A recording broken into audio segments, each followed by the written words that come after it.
краска там? Ничего страшного. Рисуй, рисуй. Потом пойдешь мыться, все помоешь. Только на столе, прошу тебя, не рисуй. Рисуй только на бумаге.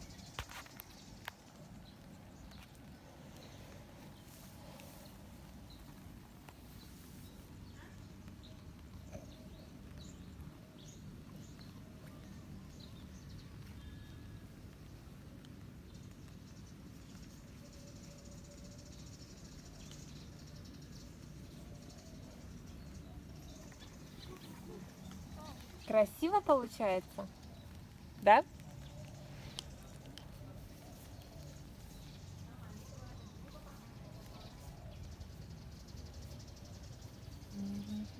Спектакль.